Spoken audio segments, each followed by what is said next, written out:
എന്താ സുകുമാരിയമ്മ? കൊച്ചിന് വിശക്കുന്നു. വിശന്നോട്ടെ, അതിനെന്താ? അതിനെന്താന്നോ, ഇവക്ക് ഭക്ഷണം കൊടുക്കണ്ടേ? നിങ്ങൾക്ക് ഇവിടെ വന്ന് ഭക്ഷണമില്ലെന്ന് പരമേശ്വരൻ വ്യക്തമായിട്ട് പറഞ്ഞല്ലോ. പുറത്തൊക്കെ നല്ല സ്നേഹബന്ധുവല്ലേ, ഒന്നെങ്കിലും പുറത്തു പോയി കഴിക്കാം, അല്ലെങ്കിൽ ആരോടെങ്കിലും കൊണ്ടുവന്ന് തരാൻ പറ. അതെന്ത് ന്യായവാ? ന്യായത്തിന്റെ കണക്കൊന്നും നിങ്ങൾ പറയണ്ട. ഈ കുടുംബത്തിനകത്ത് നിങ്ങൾ കാണിച്ചു കൂട്ടുന്നതൊക്കെ ന്യായമാണോ? പ്രിയങ്കയെ വരുൺ വിവാഹം ചെയ്തിട്ടുണ്ടെന്നൊരു അവകാശവും പറഞ്ഞ് എത്ര നാളായി നിങ്ങൾ ഞങ്ങളെ ബുദ്ധിമുട്ടിക്കാൻ തുടങ്ങിയിട്ട്?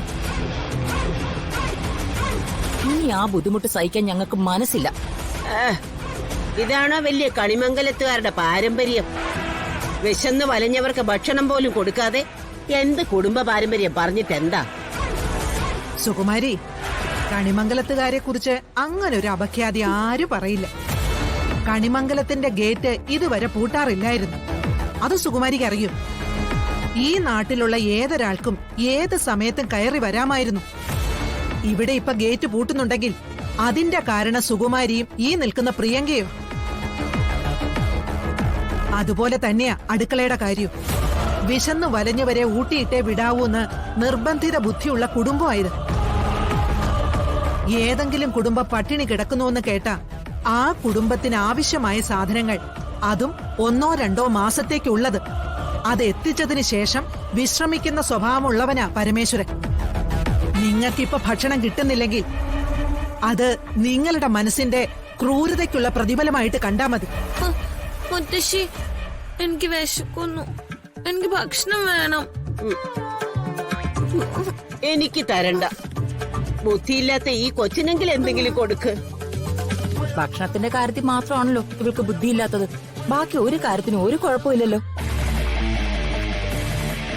സുകുമാരി, ഇവിടെ നിക്കണ്ട. പരമേശ്വരൻ ഒരു വാക്കു പറഞ്ഞ അത് ഈ കുടുംബത്തിലുള്ളവരെല്ലാവരും പാലിച്ചിരിക്കും. ഇന്ന് നിങ്ങൾക്ക് ഇവിടെ ഭക്ഷണം ഇല്ല. പത്മിനി, ഇന്ന് നീ അടുക്കളയിൽ നിന്ന് ഇറങ്ങുമ്പോഴേ അടുക്കള പൂട്ടിക്കോ. അയ്യോ, അത് എന്റെ കൊച്ചു. നാളെ മുതൽ മുത്തശ്ശിക്കും കൊച്ചുമോൾക്കും ഭക്ഷണം വേണമെങ്കിലേ അടുക്കളയിൽ സാധനങ്ങളുണ്ട്, വച്ച് കഴിക്കാം. ഇവിടെയുള്ളവര് വച്ച് തന്ന് ഒരു തരി ആഹാരം പോലും നിങ്ങൾക്കുണ്ടാവില്ല. ഞാൻ നിങ്ങളുടെ കാല് പിടിക്കാം. ഈ അവസ്ഥയിലുള്ള പെൺകുട്ടിയോട് ക്രൂരത കാണിക്കരുത്. കൂടുതൽ സംസാരിച്ച് കാര്യങ്ങൾ വഷളാക്കണ്ട സുകുമാരി.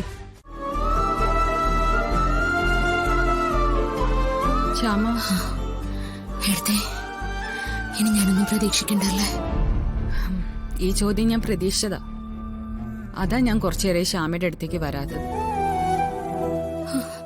മുമ്പൊക്കെ ഞാൻ കരുതിയിരുന്നത് പ്രസവിച്ച അമ്മ ഒരിക്കലും കാണില്ല എന്നതുകൊണ്ട് അവള് വാശിയോടെ വിളിച്ചു പറയുന്നതാന്നാ. പക്ഷെ ഇന്ന് എനിക്ക് മനസ്സിലായി, അവക്ക് നല്ല ദേഷ്യമുണ്ട് അവളുടെ അമ്മയോട്. ജീവിതത്തിൽ ചില കാര്യങ്ങളോട് ഇഷ്ടക്കേട് തോന്നിയ ആളുകൾ അതിനെക്കുറിച്ച് വലിയ വലിയ വാക്കുകൾ പറഞ്ഞുകൊണ്ടിരിക്കും. ഇതങ്ങനെ കരുതിയാ മതി ശ്യാമേ. എന്തൊരു ഗതികേടാ.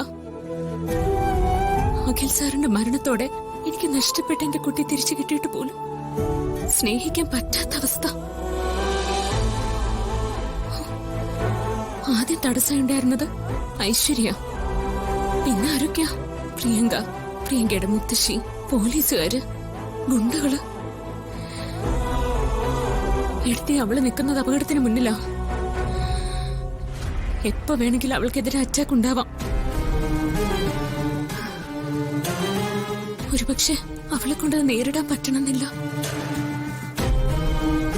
എന്തെങ്കിലും ഒരു അത്യാവശ്യം ഉണ്ടായി വരുൺ അവിടെ കൃത്യസമയത്ത് എത്താൻ പറ്റിയില്ലെങ്കിലോ?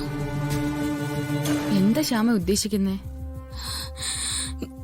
എടുത്തേ, ഞാൻ കരുതിയത് ഞാൻ വേണമെങ്കിൽ ആയുസ് മുഴുവൻ പർദ്ദയിട്ട് നടക്കാം. പക്ഷെ ഞാനാണ് അവളുടെ അമ്മയെന്ന് തിരിച്ചറിഞ്ഞിട്ടാ അങ്ങനെയാ ജീവിക്കുന്നതെങ്കിൽ എനിക്കതൊരു സന്തോഷല്ലേ? എന്റെ മകൾക്ക് വേണ്ടി ഞാൻ ചെയ്യുന്ന വേഷമല്ലേ?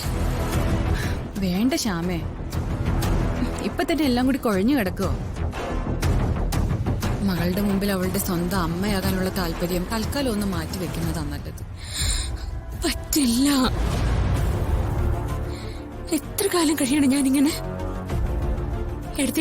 എടുത്തി വളരെ സിമ്പിൾ ആയിട്ടൊന്ന് ആലോചിച്ച് നോക്ക്. രാധിക ആക്രമിക്കാൻ ആളെത്തുന്നു. ഇതൊക്കെ ആരാ ചെയ്യുന്നത്? കയ്യിൽ 5 പൈസ ഇല്ലാതെ നെട്ടോട്ട് ഓടിക്കൊണ്ടിരിക്കുന്ന ആ സുകുമാരി അമ്മയും പ്രിയങ്കയും അതിനു വേണ്ടിയൊക്കെ ആളെ വിടുവോ?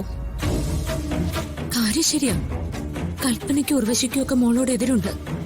പക്ഷെ അവർക്ക് വേണ്ടിയിട്ട് ഇത്രയും ക്രിമിനൽസ് ആയ ആളുകൾ എങ്ങനെയാ വന്നിറങ്ങുന്നേ? അവർക്ക് കൂലി കൊടുക്കണ്ടേ? ശ്യാമ എന്താ ഉദ്ദേശിക്കുന്നേ? നമ്മൾ വിചാരിക്കുന്നതിനും അപ്പുറത്തേക്ക് ചില ശത്രുക്കൾ രാധിക മോളുടെ പുറകെ ഉണ്ട്. മോളെ അപായപ്പെടുത്താൻ അവർക്ക് ഉദ്ദേശമുണ്ട്.